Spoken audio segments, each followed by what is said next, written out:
welcome to the Science Faction Podcast, where science meets fact meets fiction.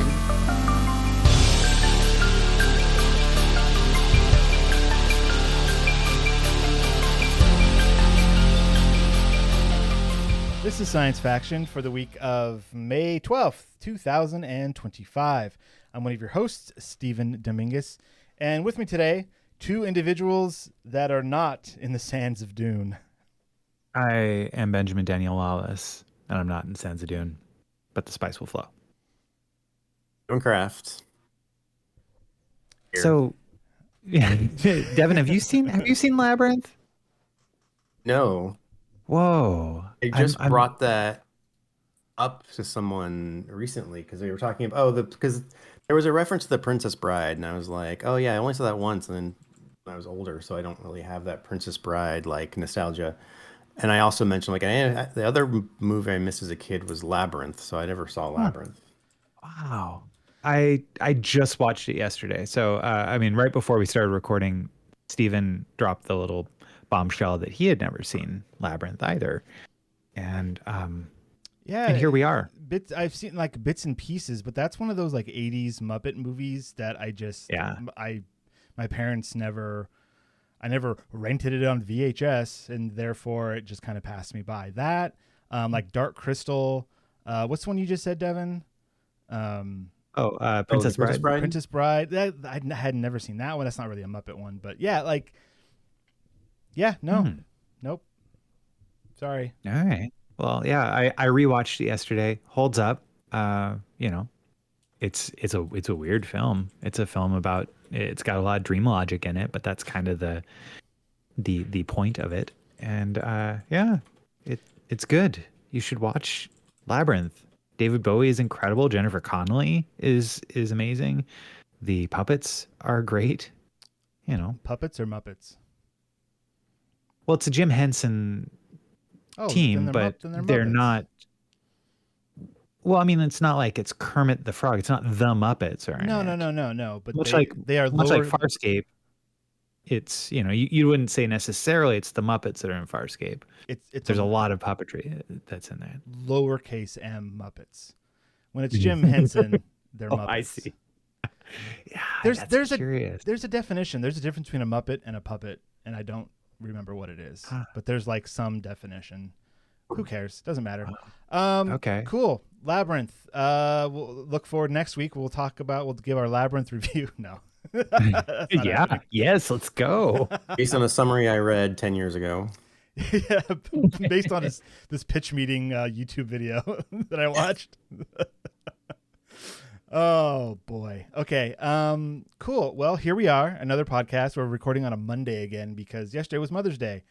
Hi, moms. Oh, yeah. Ben's mom. Happy Mother's Day. You're definitely Hi, Mom. Happy Mother's Day, my mom. I hope you got the thing I sent you. Okay, that's enough, Ben. Just you can't use this podcast to just talk to your mom. It doesn't work that way. Mom, I really wanted to let you know how incredibly proud I am of all of the things that you've done, and I love you. You're great. I can't wait to bleep all of that out. It's gonna be great. I'm gonna fix it in post. It's all right. I'll tell her later. It's cool. Oh, good. Okay. Awesome. Well, let's get right into it, guys. Last week, my wife was gone all week. I was solo dadding it. It was a rough week. Lots of stuff happened. She was off in Hawaii doing work business. And then this week, tomorrow, we're leaving for a week to go to Arizona. Where are we going? We're going to some resort because, again, for her job, they won a trip to go do a thing at a resort.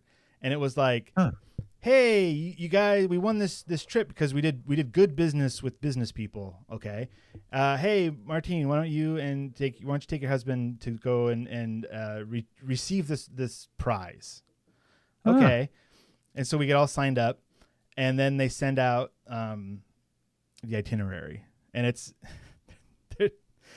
there's a lot of stuff, and it's not exactly a relaxing time. It can be, it might be, but there's also meetings, and we have to dress up certain nights for events, and it's kind of a bit of a pain. And if we had known the full extent to begin with, we might have passed it along to someone else. Yeah. Okay. But oh well. So anyways, like today is I think we're recording this. That's great, but I have a long list of things to prep because my parents are coming to watch the kids for the rest of the week. It's going to be a whole thing. So and the chickens. and we've got And chickens, the dogs. we got chicks, we have dogs, we have children, which you can't call skin puppies, even though some people call dogs fur babies, which is weird. I stole that from the internet. That's not mine. That's funny though. Oh. What about organ donors? Wow. Organ donors. Oh. Ooh, yeah. Backups. Organ backups. What was that movie? The Island? The Island? Yeah, Yes. yeah. Yep. Your clone backup. Oh, that's not. I mean, it's not a terrible idea. I mean, it kind of is. I enjoyed that film. I thought it was pretty good, and I think that it's one film that a lot of people dunk on. You know, but It's a Michael Bay, and it has Black Widow and Obi-Wan Kenobi, if I remember Right. correctly. Which, exactly. How could you think about that? Those three things together. Forget about it. It's great. I mean, and like it is what it says on the tin, right? Like, you know, it's not. It's silly It's not action. thinking man sci-fi. Sci-fi.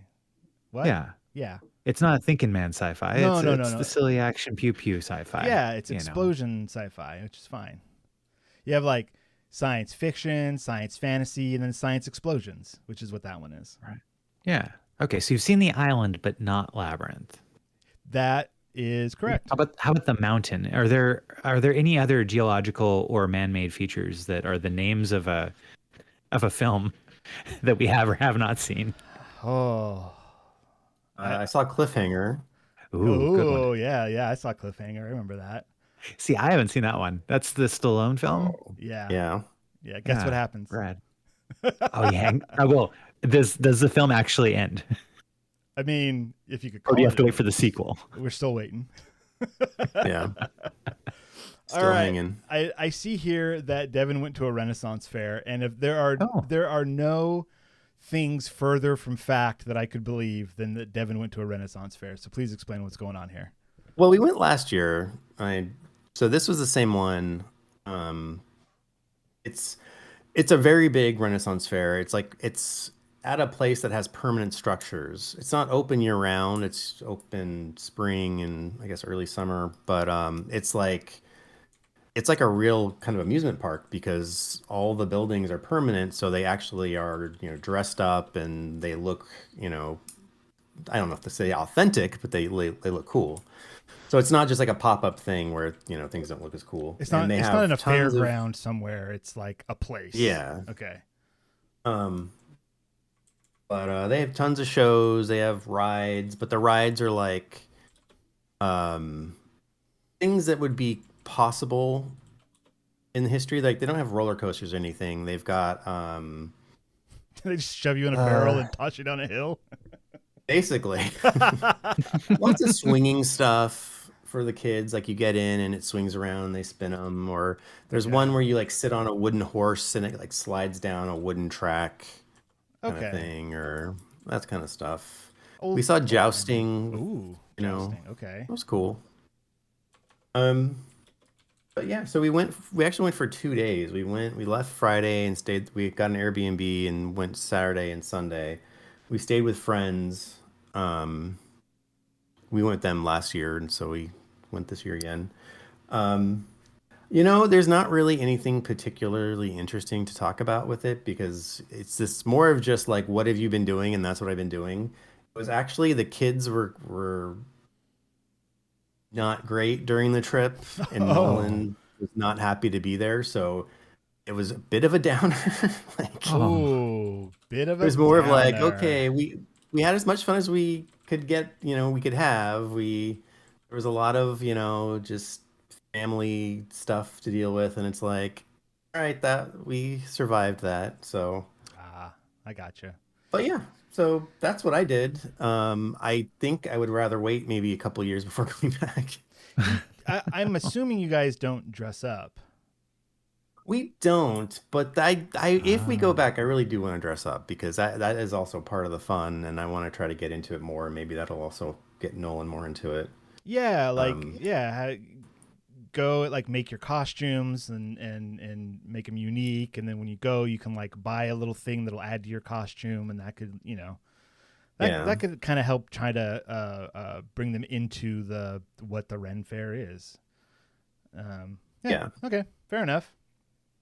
Let's see what else is going on here. Should we? Oh man. My yesterday, Yeah. my TV broke. No, Yeah. Steven. Yes. It just Oh, what part of it? it would the screen would turn black. Like every couple Okay. of minutes, it would just go black. You'd have to turn it off Yeah. and turn it back on again, and then it would stay on for like a minute, maybe two, and then it would just go black again. We ended up looking it up, Okay.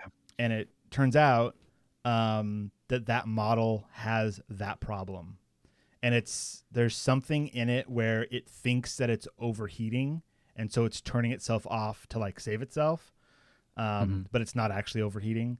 And there's a fix, but it's very complicated, and we ended up going to Costco and buying a new TV. So Okay, so you couldn't send it in and get it send in fixed? the TV, Or the like 65-inch TV. Oh, I don't know. Like you couldn't. There's no warranty on it. Yeah, it was No. under warranty. We Okay. bought it like 10 years ago. I don't know. Okay, well then, yeah, that's Yeah. and definitely TVs are kind of so cheap that it's like the cost of repairing it's probably close to the cost of a new TV. I mean, give or take, yeah, the amount of hassle. So when we bought that one, it was over $1,000, and then when we went to Costco, and like we looked it up first to see like, oh, what are our options, and it was like, oh, to get something that's comparable and actually a little bit better is half the cost. Wow. So we bought a TV Okay. for less than $500 to replace it, and it's a better TV. Yeah. What makes it better? The one thing that would say like this is an upgrade is that it has HDR, and the other one didn't. Oh, okay. Beyond So you that, got more brighter brights, darker darks. exactly, yeah, but it's still Yeah. it's a 4K. It's the same size. It's an LG, which we have other LG things, and so like link it to the app, and we can do a bunch of stuff with it, and it's fine. It's a smart TV, which we really don't need because we have it connected to the Xbox, and the Xbox is like how we access all of our Netflix and HBO and YouTube, all that nonsense. So really Is not it necessary. possible? Did you have an option to buy a not smart TV? No, not what was in the store. Nope, they're all like that now. That's interesting, like- standard. Yeah, the propensity of all of these things of to toss on smart features, quote unquote, when I don't know, I'm just so used to like I'm gonna plug in the thing and that's the thing that I'm gonna upgrade, like Yeah. hey, here's a new console and I'm gonna pop that in, and That is people of our bothers age has those things, but other people don't. Like I suppose like if we didn't have the Xbox, let's say that's just something I'm not interested in having an Xbox anymore. Throw it away. Well, the Yeah. TV can now do all the things that we're mostly using the Xbox for now.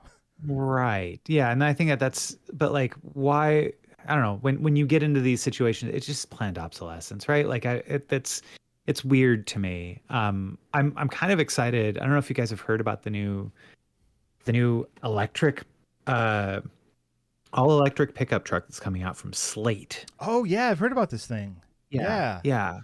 Where it is no frills, like completely and utterly bare bones, but still an electric vehicle, and doesn't have an infotainment system, doesn't have a sound system in it. It is just like as a place where you can mount your phone if you want, bring your own Bluetooth speakers if you want, but it's a refreshing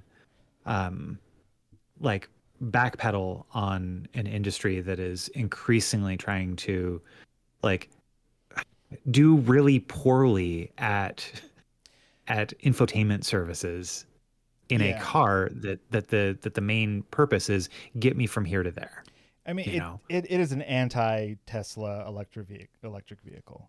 Yeah, well, it's an entire industry. Like and so Yeah. I kind of feel like that's the sort of feeling I have a lot with televisions. Like most of the new televisions, as cool as they are, they're like, if I could just get a non-smart TV, a dumb TV, because Mhm. hey, like I know that if this thing I'm plugging into this TV doesn't work for some reason, then I can replace that thing, or like that could be the small part that's the replaceable thing, or I can move it around to other TVs. But like the internal guts, if you've got a problem with the smart features of it, or it's slow or whatever, Mhm. like what do? You don't.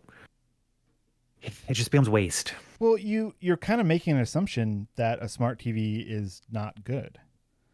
Oh yeah, that's a big assumption I'm making, which is verifiably correct, 100%. Okay. Yeah, I As don't. someone who has not had a smart TV, Okay. I'm gonna.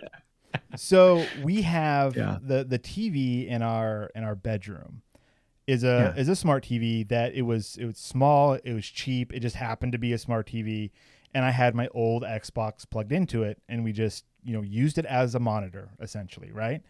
And then Yeah. that Xbox stopped working, and we were like, oh no, now the TV is useless. Oh wait a minute, this is a smart TV. Turns out it has all of the same things that we would watch on the TV itself. Well, let's try it. And so far, we've had zero problems with it.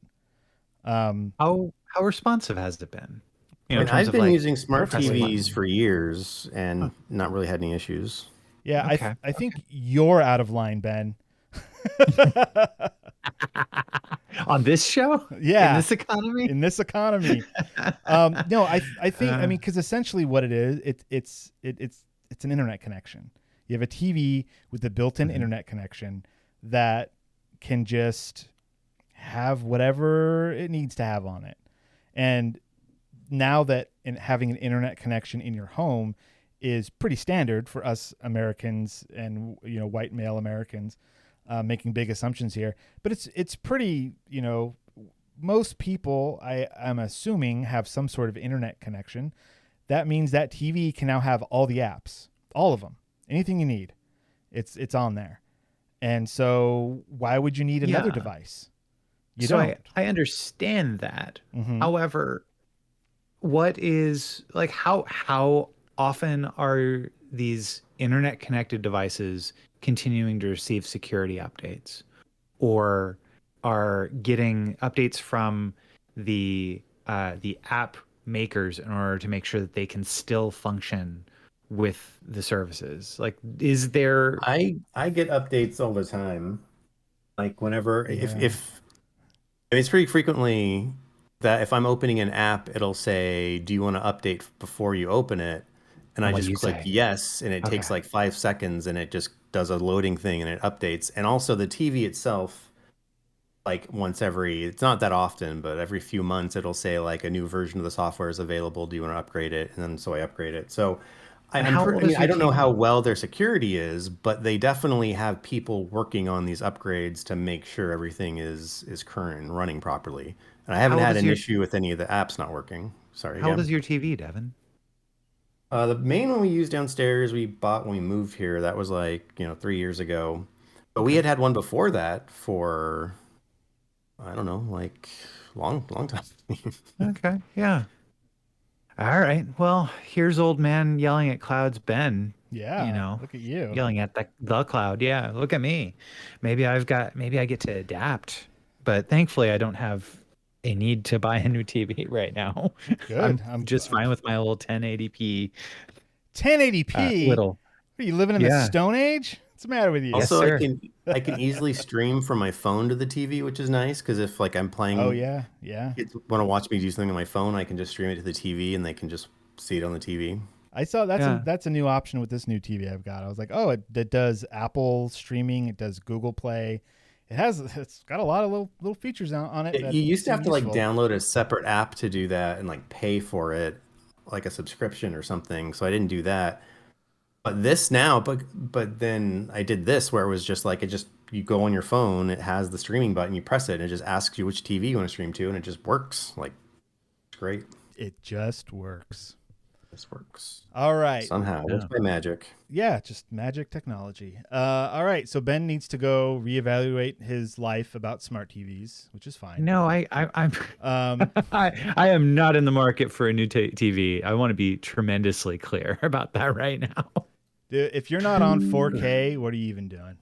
What am I doing? I am watching things that don't need to be upresed to ridiculous things. Like I'm watching Red Dwarf, Stephen, a television show from the late 80s and 90s all the way through to 2020. And you need to upgrade your life, sir. Stop with the old stuff. Get with the new stuff. Need to. Yeah, you know what? A lot of the left behind, old old stuff man. is far better than the new stuff. I've seen what the new stuff gets us. It gets us pain and suffering. I've seen episodes 7, 8, and 9. Bunch of horse malarkey. Well, that was much better than 1, 2, and 3, though. Ooh, I'll tell you. Ooh. Okay. That's an interesting debate. That is a very interesting We debate. just spend the rest of the episode doing that because I've thought a little bit about that recently. Okay, future or now, we're scrapping all of our plans. We're talking about Star Wars.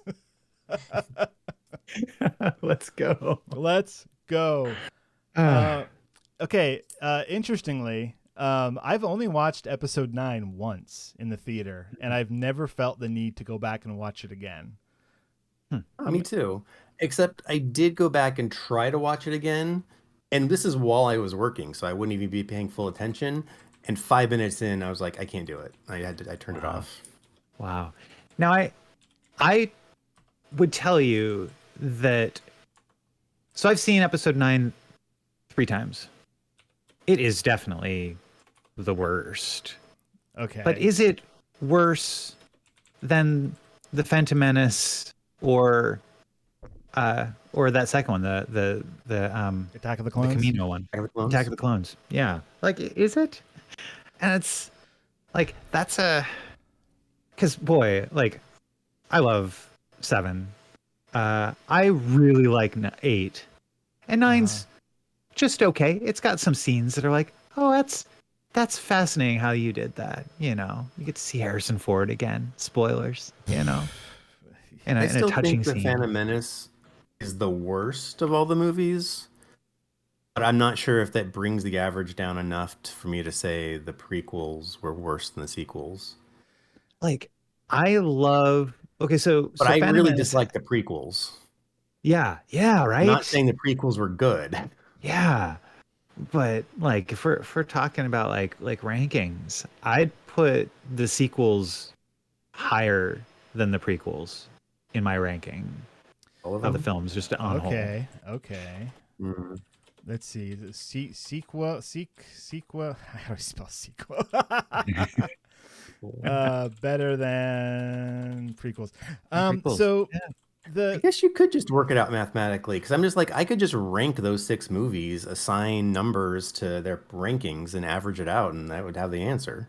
that's Right. That's true. We could do that. Let me drop Sure. my own opinions here. Yeah. You got the original trilogy, which is, I mean, they're pretty good movies. Not perfect. They're pretty good movies. So we got to take them off the pedestal right off the bat. They're pretty good movies. Oh yeah. They're gonna and taking Rogue One off of there because that's the best Star Wars movie. You know, 100%. No.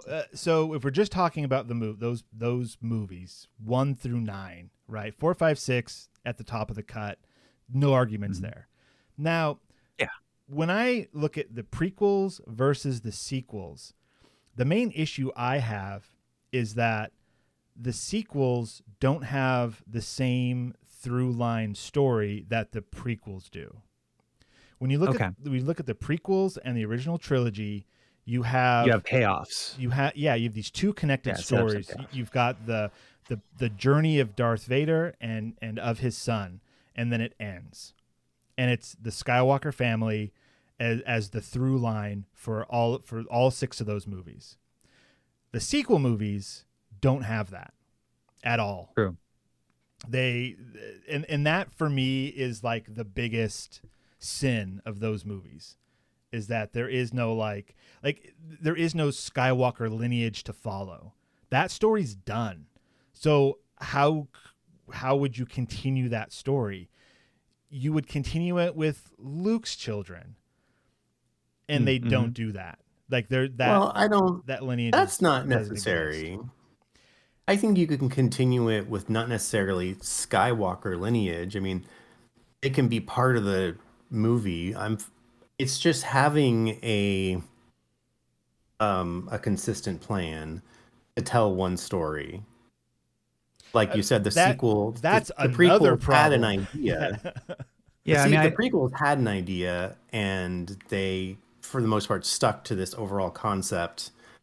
The sequels, as we've talked about plenty of times, Right. it's so weird the way they just didn't have a plan and they just randomly gave it to different people to do the different movies. Although obviously it went back to J.J. Abrams because they got scared and went back to him. But Which it's just such a weird. He's a competent filmmaker. I see why they did it. So is Ryan Johnson. The And Last Colin Jedi. Trevorrow, who was going to be doing 9, also is a competent filmmaker. Like they, yeah. So to me, when you have like father and son, then you do father and son again. Like if they just took that character of Kylo Ren and just made him Luke's kid, then you have this cyclical. The father, the son becomes the father, and then there's another son. Like, and you it's like poetry, it rhymes. Like that's the whole point of Star Wars. When that happens within Star Wars, it makes sense. That's how that world has been built for us. So when that doesn't exist, like I could see them like, hey, it's Leia and Han's kid. Isn't that cool? I guess.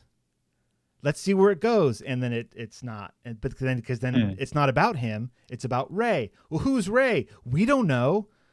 Okay. Right. And that's where the things start to kind of fall apart. And I'm talking about this in like an overall like lore sense of like main story. I'm not nitpicking down to the movie itself. All 3 movies are movies. The 7 and 8 are competent films. 9, I mean, maybe it is as well, but it had a lot of pressure on it to like wrap up, quote unquote, the entire saga, and it doesn't. It's just it's silly. So that's why I say the prequels are better. And the problem with the prequels is not the overall story that's happening; it's the movie making itself. That's the problem with the prequels. Lucas isn't the best filmmaker. He's okay. They have opposite problems. I think for me, like as someone who usually doesn't watch things in 9-hour chunks, typically just in one sit, that's where the prequels on their own, each one of those films is not as good of a film as 7 and 8. And so like I look at it just as like, hey, I'm sitting down to watch a single film. However it connects with the rest of it is almost immaterial. Did I enjoy the time? Like, was I swept away into another place for the 2 hours? And then also, how long does it take before I see the cracks in it when I'm thinking about it later on? And in 1, 2, and 3, I saw the cracks almost immediately. In 7 and 8, the cracks only came upon thinking about it later, like comparing it to the rest of the films. Because they're competent films. Yeah. And I mean, there, or whenever you think like, I mean, 8, you get a little bit closer because you're like, why does that have gravity right here?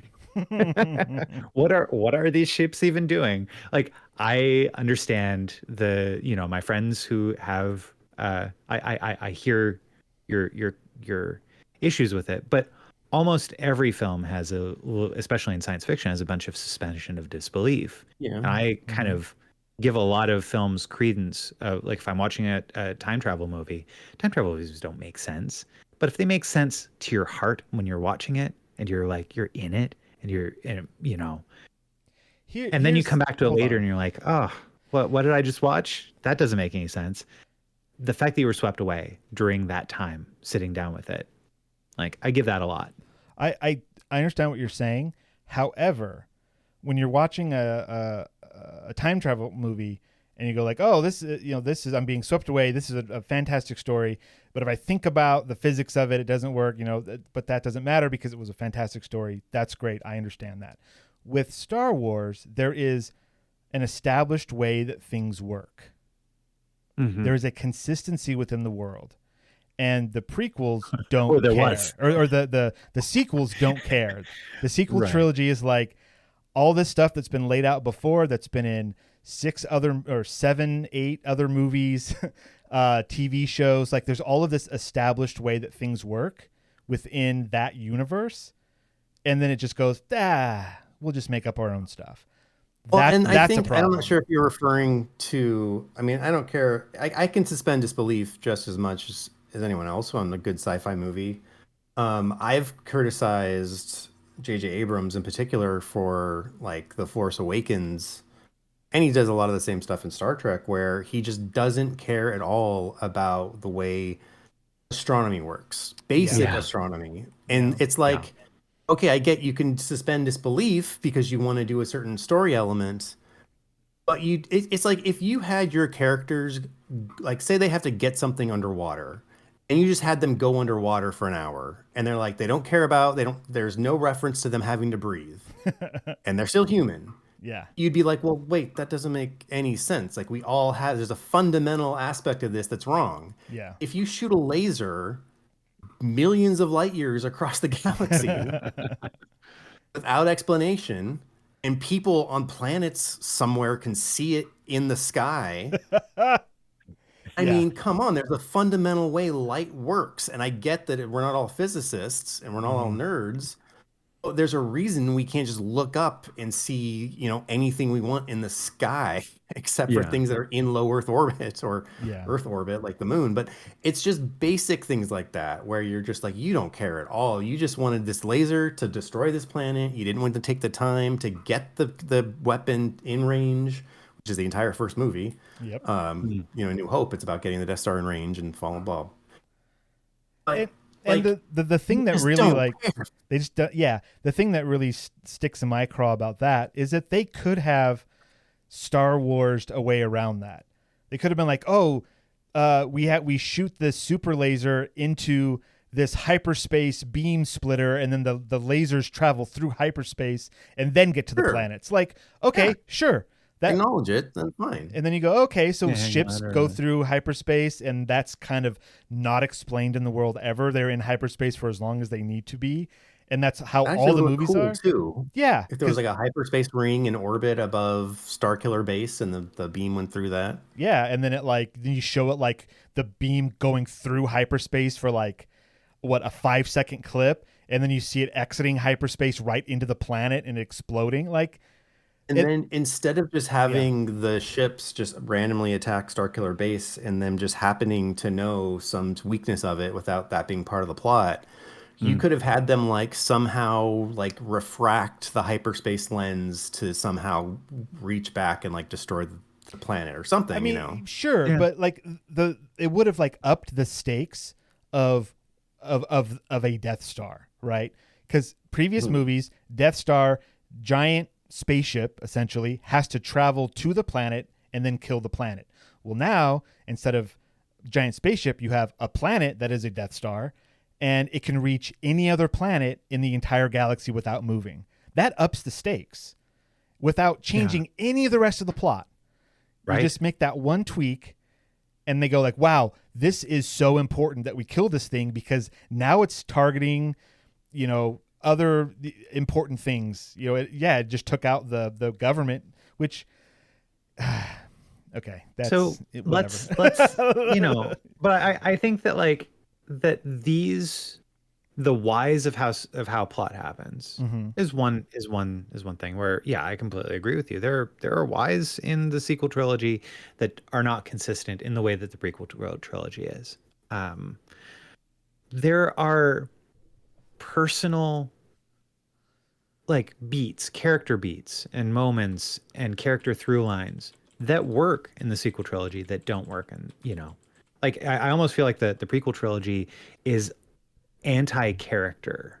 Like it's so difficult to watch these incredible actors be given such wooden, terrible dialogue and things that they have to do that don't make any sense. That like that part, you know, that the people that are in these wars is an important, you know, is important. And I think that the sequel trilogy does a far better job with the people than the prequel does on a whole. I would agree with that, for sure. There's a lot the sequels got right when it came to filmmaking. Yeah. The look, they it- look way better than the prequels. I mean, the The prequels characters, came out. yeah, definitely better. The prequels came out in a time when like this technology was all cutting edge. You know, like But they overreached oh, for sure. in their, But you know. but he yeah. also overreached with Star Wars. True, And it yeah. happened to work. It happened to work out for the best. He overreached for the prequels, and while they still made, you know, however much money they made, I'm sure it's a lot. They wasn't well received technologically, I think, as the originals were. Right. Now, mind you, okay, I totally agree with whatever that punk rock band is. That why didn't I cry when Han Solo died? Yeah, yeah, that's a fun song. like yeah, I completely agree. Like why didn't, you know, why did Chewie just howl and then kill a couple stormtroopers and go? Chewie should have sacrificed himself to try to kill Kylo Ren. Like that's what that scene should have been. There are some very, you know, like they're not perfect movies by character arc, by any stretch of the imagination, but I believe that these characters are doing these things, and I'm not rolling my eyes as often in the sequel trilogy as the prequels. Okay. You know, I think like another issue that maybe I have, a personal issue of mine with the prequels, is that they have been propped up with additional material since then. Like we have all of the Clone Wars cartoons and Rebels and like all of this other stuff that kind of takes place within those time periods that help to prop them up. And now, and what does the sequels have? They have the Resistance. Resistance. God help us. Yeah, I didn't even finish that series. Neither did I. But now like you've got the whole like Mandalorian era stuff, which has been good, but that's not propping up the sequels. I wish when you just said like why didn't I cry when Han Solo died, I was just thinking of that scene. How much better would that scene have been if the Kylo Ren character was Luke's kid, and so he's got his uncle telling him like, hey man, like you don't have to do this, it's all good, and he just like looks like my father abandoned me. What are you gonna do? And then kills him. Like, yeah. Well, I mean, in the same way, how much better would it have been if Anakin wasn't trying to hit on Padme as a 10-year-old and starting to get that to work? Like no, he wasn't hitting on her. He just said she was pretty, and he was cold because he comes from a desert planet and he's in space now. Are you an angel? And yeah. Bad films, good plots. I'm just you know, like, yeah, there are a lot of ways that there's a lot of stuff that surrounds it, but like on the whole, if I'm gonna throw on one of those 6 films, as just like I'm gonna have it on and just enjoy my afternoon, it's likely it's going to be one of the sequel trilogy. Which right now, you've got the rest of the day, you've got nothing to do. You can put on a Star Wars. Which Star Wars are you putting on? For today? Yeah. Today would be the last the original Jedi. Trilogy? No, because obviously... Yeah, out of these 6. Out of this today 6. would probably be the Last Jedi. Today's the Last Jedi kind of day. Okay. Yeah. Fair enough. You know, The Last Jedi, I mean, they're all bad in their own special ways. Yeah. The Last Jedi, I mean, everyone's talked endlessly about The Last Jedi on YouTube. they talk about it as like it's like the movie that launched a bunch of YouTube careers for people reviewing Yeah. movies. Yeah. But Armchair critics. Sure. yeah, Yeah. I kind of liked it at first, and I don't hate it. I liked that it tried to do so many different things, but it left me with such a weird feeling after watching it. Just Mm. like what did I watch? Like what really happened? Where's like just I was just I don't know, melancholy, baffled, like I was just like, what is this? I mean, they're trying to recapture Empire Strikes Back, and you can't.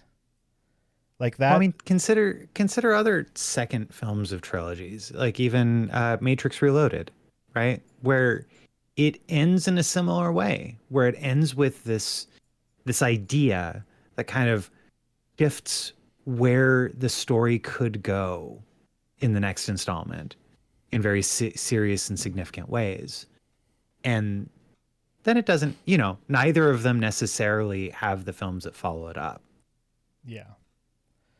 but it's still like it poses so many incredible ideas about Rey's character, about like what does it matter? Does it matter that there is a lineage of of Jedi, or can is your connection to the Force one that the Force is so strong that it goes beyond that, like that is more about the teaching.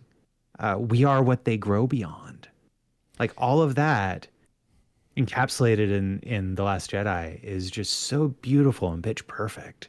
There's a lot of cool stuff in there. A lot of cool ideas. You can tell they worked the most on that plot.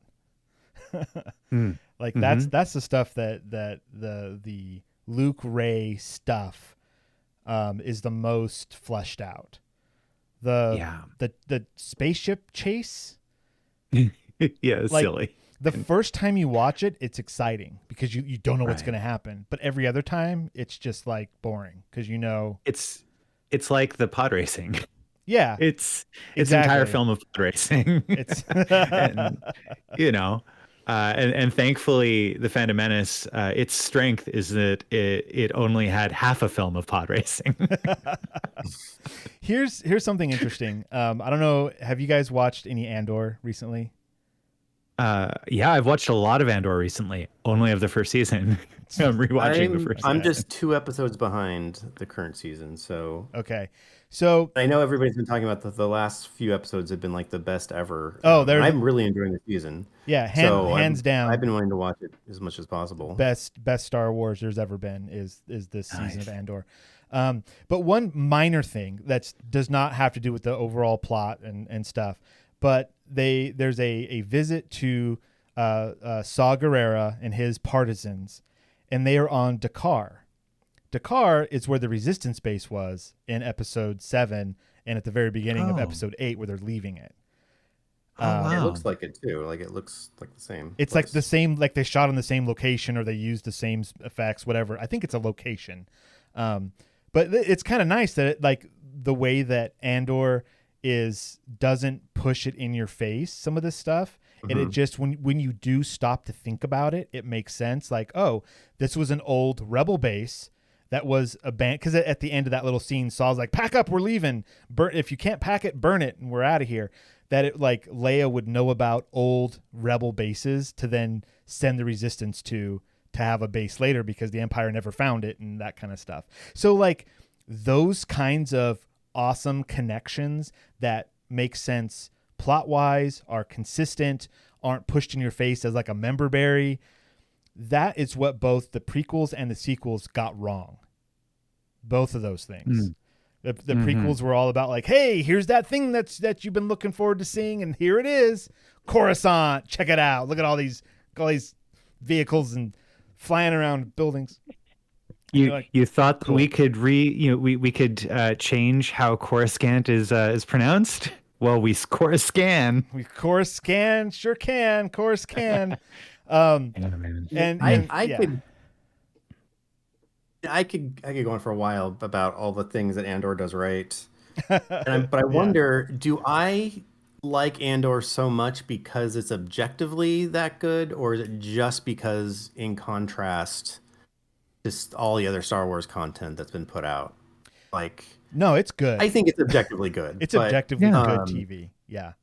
yeah, The- but it's just it shows you what you can. This is what I wanted when Star Wars was coming back, when Disney was buying it. Not that I expected Disney to do something this serious. It's kind of funny. Like I would expected a more of a middle ground, but this is like prestige TV for Star Wars, and it's like, yes, it can be done. It can. Andor proves it can be done. I get Yes. that you wouldn't want to make a a blockbuster movie with this tone because you wouldn't have a wide enough audience, but you can still get a lot of these elements correct Yeah. and add in some other stuff. But it is possible to take this world seriously and make a good story out of it. Yeah. And not only that, they're making prestige TV, like you said. It's in the Star Wars, and they are also still paying homage to and making connections to all the other properties out there, from Clone Wars and Rebels, and like it's all taking place in the same time period. There's a point in the last the third episode of the last arc, where a thing happens. I don't want to spoil it for you guys because you haven't watched it yet. But again, it's like I said, beautiful TV. But there's a point where they say, "Hey, this happened, but we're gonna spin it another way," and the other way that it's spun is how we saw it in Rebels. And so they're like even though a thing that happens also happened in Rebels, they like, hey, we have to have it happen that way for a certain reason, but we know like what really happened was what was in Andor. And instead of just ignoring that connection, and it was like one line where they're like, hey, we need to spin the story a different way. And it's like a couple characters just say it's like a couple of lines and that's it. And that's enough to be like, hey, the thing that happened in Rebels, that cartoon is still valid and still makes sense. And there's a reason for it. And like, cause the Andor stuff is all like secret spy stuff. And they're like, hey, we need to show stuff to the galaxy, say, hey, we're the rebellion. This is what we're doing. And that already happened in Rebels. And so they're like, they make that connection between the two of them with a couple of sentences. Beautiful. Just beautiful. Anyways. That's the other thing. It doesn't treat the audience like it doesn't have to hit you over the head with plot points. I mean, sometimes like Jen and I watching it, we're like, well, wait a minute. Did we miss something? It's like, no, that happened between like in the year between the episodes. Yeah. And, they're just referencing, and it's interesting how they do that. And then like, even when characters are like setting things up, it feels a bit more like, Game of Thrones or something where they're talking about secret plans and you're not entirely sure what it is because you don't have all the information yet. And it's just, that's how all other good TV shows are made. Like finally Star Wars can do that too. Yeah. Now he's got to have Star Trek do it. Well, we'll get there, I hope. Tony, No, Star Trek is okay. Tony Gilroy, the showrunner for Andor, he was like, I want to make a TV show about how to rebel, or about a rebellion and how it really works against an empire. And I want to take the time to do it right and have every story arc like tackle this different part of how to do it. And so it has a very clear vision of what it wants to be. Very clear, with one person in charge, unlike the sequel trilogy. And that's, like we say, that's the plots of the sequel trilogy is its weak point, because we don't have that. There is no Lucas, right? There is no Dave Filoni. There is no one person who's like, okay, here's what's really going on here. Here's the overarching story. Here's how we get from point A to point B to point C. It was just all random, which is unfortunate. But that's why Andor is so good. And it's still the kind of show where we know where it's going to end. And they're still making a beautiful show. Like we know right on. Certain characters aren't going to make it because they don't appear in Andor. We know some characters are going to show up, like K2SO. Eventually has to pop up somewhere because they're buddies in Rogue One. When's that going to happen? How does that happen? Does it happen, between it? Anyways. So yeah, Andor's great. Where do we go from here, guys? Are we done talking Star Wars? Well, so I ranked because I did want to figure out if I Okay. like the prequels or sequels more. Give us your rankings. What do you got? Because the more I think about it, the more I think they're both not that great. So it is hard to figure out which one's better. So should I go from worst to best? Yes. Sure. So I have worst is the Phantom Menace. Okay. I think that one's we can all agree on. Then my next one, you guys are gonna completely disagree with me. Okay. The Force Awakens. I don't agree with your opinions. Opinions are opinions. What's next? Yeah. Well, The Force Awakens, because I was looking forward to it a lot, and I was really let down of it being a remake of A New Hope, and I think the world building is terrible. I hate the fact that we're just fighting a new evil force that's like the Empire, but it makes absolutely no sense at this time. And I kept wanting more out of it. So anyway, then 3 is Rise of Skywalker, which I've only seen once, but I do recall it was entertaining, at least, even though it was nonsensical. Then Attack of the Clones, which I actually I've said many times I have a soft spot for Attack of the Clones. I actually really like that movie. Okay. And then it's not great. It's plenty of flaws, but I just think it works the best structurally of the prequels. The Last Jedi is 5, just because it tries to do different things, which I do commend, even though the result is mixed.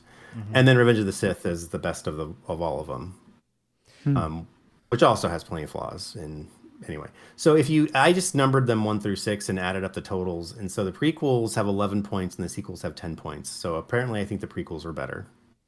Okay. There you go. Yeah, and Fantastic. for me, okay. worst would be number 9. Okay. would be Rise of Skywalker. Phantom Menace That's is 5th. worst? Is next worst.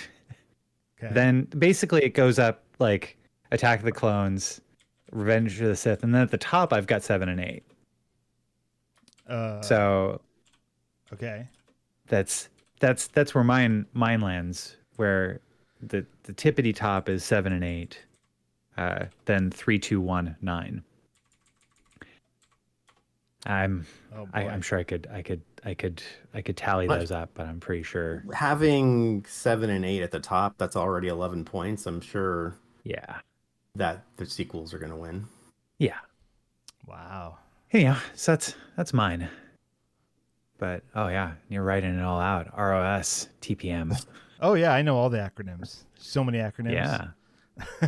Totes. Yeah. Yeah, I recently watched something where a little interview with Ian McGregor, which happened around the time that the Obi-Wan show came out. Remember that? Oh yeah. And he was saying like how much better it was because there were physical sets to work with. Mm-hmm. And that's one of those things that when you look back at the prequel trilogy and you think about how it was made as a film, he was like, yeah, we're just, on like green boxes and like running around, and it was just like so hard on the actors. And to then have him be able to portray the same character with a different type of filmmaking, you could tell that he just loved doing Obi-Wan just because you could like see the stuff around him. Yeah, and I mean he brought such pathos to the Obi-Wan show that yeah. I mean go ahead. For all of its challenges, which there are quite a few, emotionally there's some really, really incredible things that are happening on that, and it is what Ewan McGregor and the Darth Vader actor Hayden Christensen bring to it. Yeah. As well as the rest of the supporting actors as well. Yeah, it was fine. Like to have that story redone by like the Andor people would be way better. Yeah. I saw an interview with the actress that plays Dedra. Oh yeah, Dedra, the from Andor, and she's like she showed up to set and was expecting like green screens and stuff. And she's like, no, they built like an entire city. And she's like, I went into one of the cafes, like opened the drawer, expecting there to be, like cables or something, and there was like dishes in there. Like, yeah, it can be done. Using the the volume and using green screen. We as in filmmakers have figured out the best way to use those things. It's not all, it's not none, it's somewhere in the middle. Like, because you see the behind the scenes stuff and you look at the Gorman Square that they built, but then like up all around it is the green screen. Like, okay, so the middle and all that's real, and then anything beyond, well, that's where the CG is, because you can't build an entire city. But like all of those buildings right there are real, and like, oh, that's how you do it. But that's also like, there is so much of that story that takes place, like that square, which is a circle, which is weird. That square is where like all of the important stuff happens for that arc. Of course you would make it for real. Like, how could you not? Anyways, Andor is beautiful, and Maul Shadow Lord. I'm excited for that, to see where that goes. That's the new animated series that was announced at Celebration, and it's taking that Maul from where we see him at the end of Clone Wars season 7, after Ahsoka beats him up real good and he runs off, and it's supposed to fill in like him. What he does essentially, and there was an interview with Sam Witwer, who's still doing the voice for Maul, talking about when they were doing Clone Wars, he had all these ideas for the character, and they were like, "That's cool, that's good, but this isn't the Maul show." Like, "Oh wow, that'd be great character development, but this isn't the Maul show." He's like, "Well, now we do have the Maul show," so it'd be interesting to see what they do with that character, because we know where that character ends. If you've seen that episode of Rebels. His final duel with Obi-Wan in the desert. And so, that should be another like filler bit that could explore some cool stuff. We're going to take a break. And when we come back, we're doing book club. Yay. All of the science that we were going to talk about today, none of it. All of that next week. Now, good job, guys. We don't have to do any prep for next week, because we've got it all ready right here. So let's see, we listened to There Are More Things by, I think it's Jorge Luis Borges. I'm pretty sure he's a Spanish author, if I remember correctly.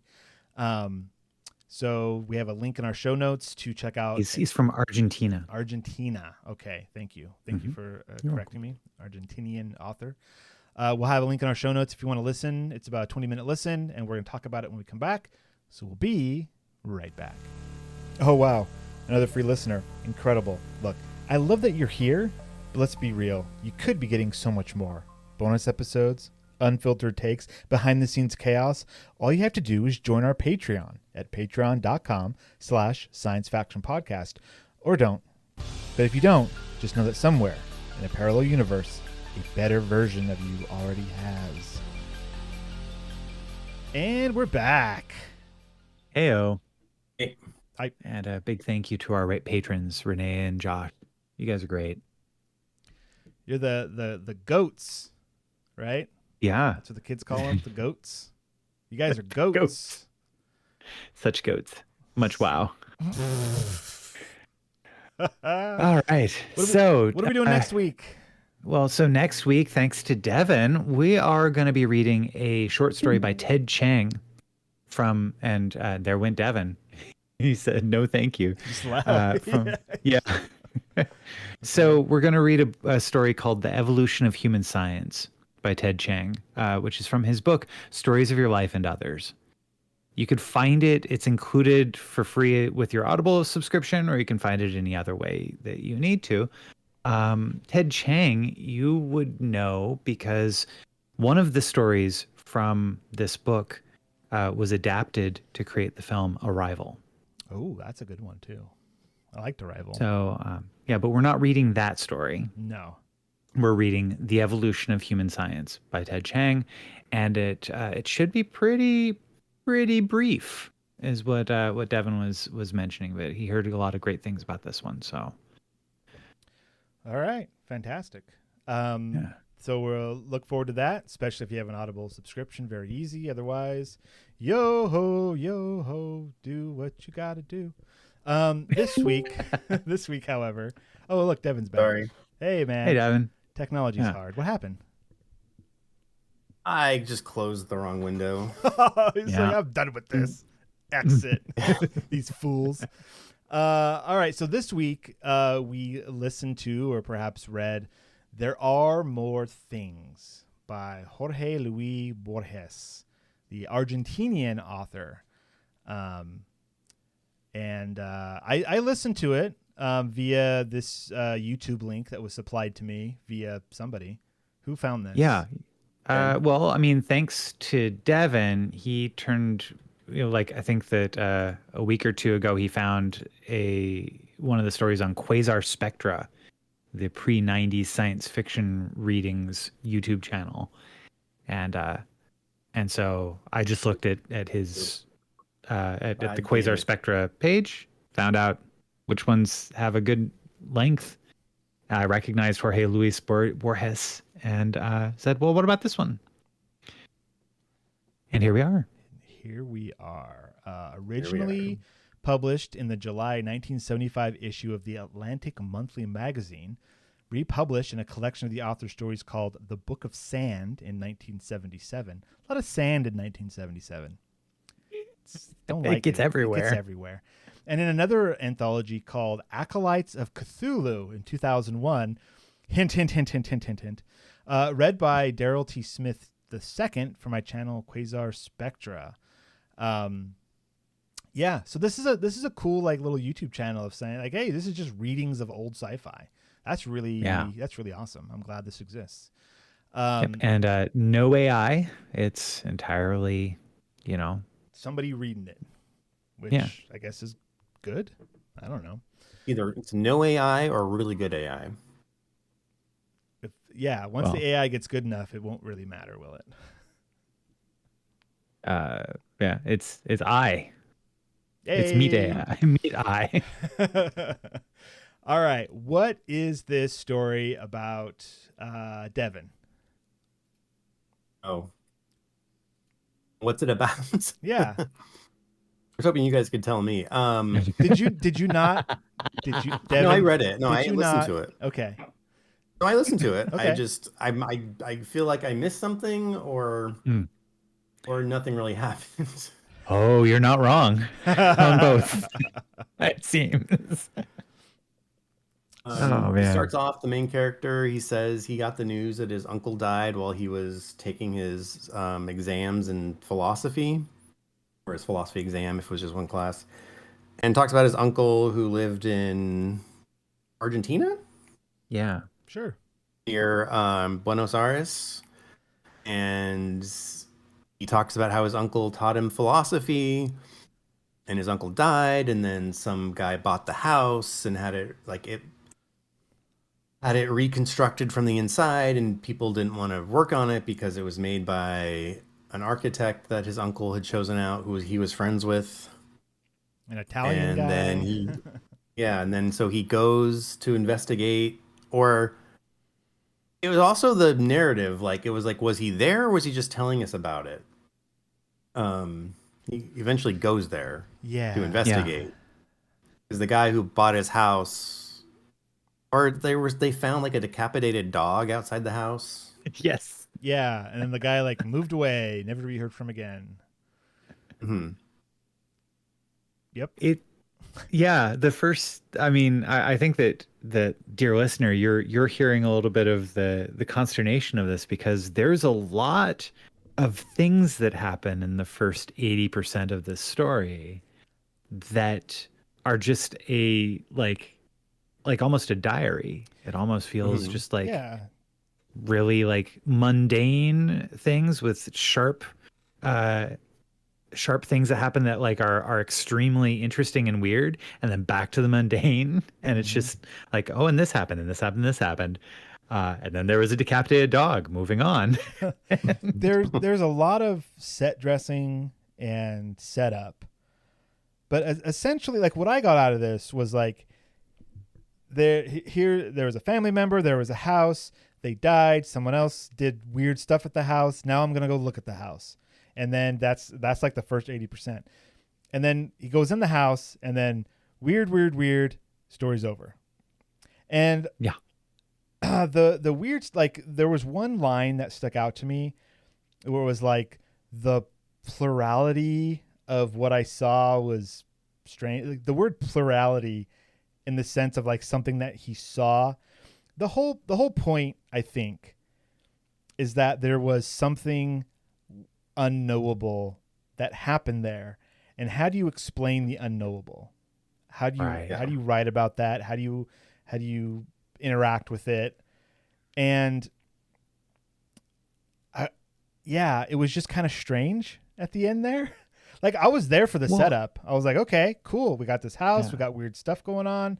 There's, the connections and the uncle and I like to learn from the books, and all the books went away, and like, oh, okay, fine. All these things, great. But then when it came down to the investigation part, I'm going to go in there and take a look myself. It just took like a sharp turn, and I didn't get it. Did you guys get anything? It's like the Blair Witch Project. That's what I thought of. Yeah. Right. Okay. Where the real meat of it, you think right at the end you're going to get an answer, but you're left with the gaping maw of unknowing. Don't get fancy now, Ben. We know who you are. This is Fancy Ben that's why you have me on the podcast, because of how fancy I am. Fancy Ben. But like, yeah, basically he goes into the house, he turns on a light and sees all this weird, incomprehensible pieces of furniture, and then like waits for it to stop raining, so he leaves. But then he hears something in the darkness, the house's occupant, that's moving between him and the door. So he's got to pass by whatever this creature is to exit the house. And so he decides to make a run for it while keeping his eyes open. And that's the end of the story. Yeah.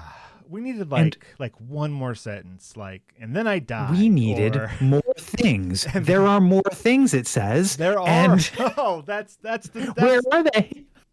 Wow. Sand. It's all sand. What an interesting story.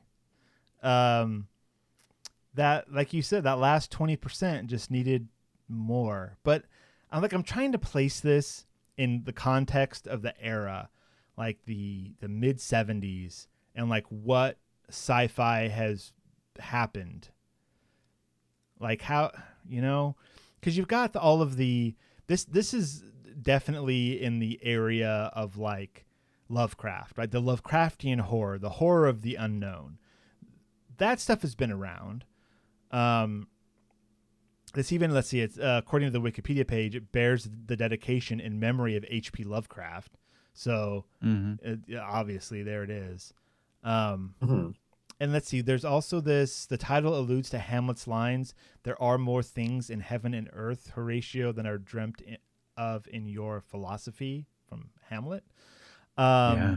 So there are more things. So like, is this just saying like, hey, what we know about like all of this casual real life stuff that I've been talking about this whole time, that's one way to look at what exists in our reality.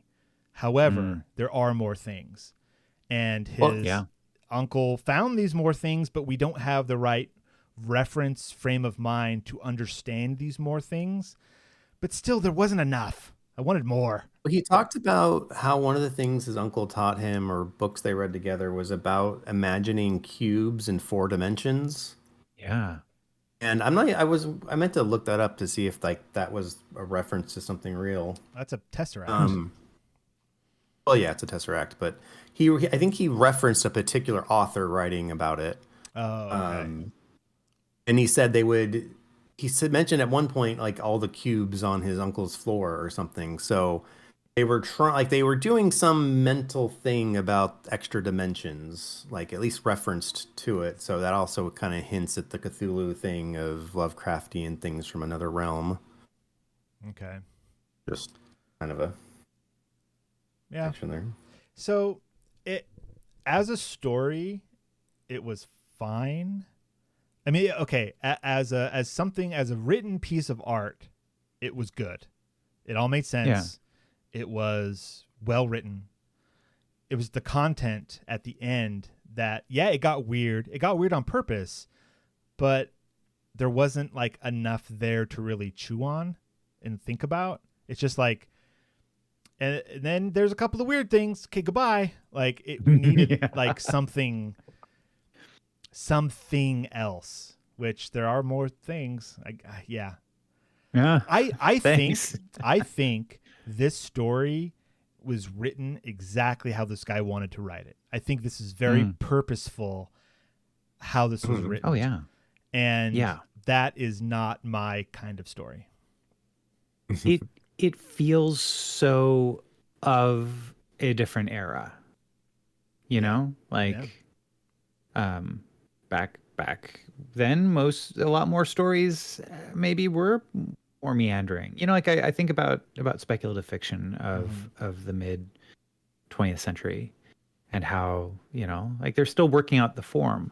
And this seems to be like of a time, you know, in the 70s this came out. Like, yeah, perhaps it is of its time. Yeah, which is fine. I like to, you know, look at this stuff. It's interesting. Yeah. We have to see where we've been in order to go somewhere new. Are there more things? Really? Yeah, because I'd like to see them. Look behind the bookshelf. That's where the more things are. Yeah. So I guess Devin, did you like this one? I was enjoying it up until the end. Like I was curious where it was going, and it was written well enough to where it kept me engaged. But yeah, I was disappointed with the resolution, such as it was. Yeah, I think that's exactly correct. Yeah, that's how I feel about it as well. Like, was this story supposed to be read by somebody who was not expecting Lovecraftian horror? Was this supposed to be like, was your point of view on this going into it supposed to be like, oh, I'm going to read this fun little mystery story. And then in the end, like this weird stuff happened. It's like, whoa, that blew my mind. But like going into it thinking like, oh, this has some Lovecraftian stuff in it. That perspective or that, I guess that perspective might really change the way that we perceive the whole thing, because it's not what we were. It was what we were anticipating, and it wasn't good. But if you go into it anticipating something different, maybe that's where the magic lies. Does that make sense? I think that makes sense. Yeah. Yeah. Context, baby. All right. Well, I think that's going to be it for Book Club this week. Next week, The Evolution of Human Science by Ted Chiang. We already talked about where to find that. So do that, and we will talk about it next week. It's time. We're just going to wrap this one right up. Devin, you got any final thoughts about cubes in 4 dimensions or Star Wars, sand? What you got? Well, I have a final thought. It's in 3 chapters. Each chapter is broken down into 10 segments. Those segments have 9 sub-paragraphs each. So begin. Chapter 1, subparagraph 1. Go to hell.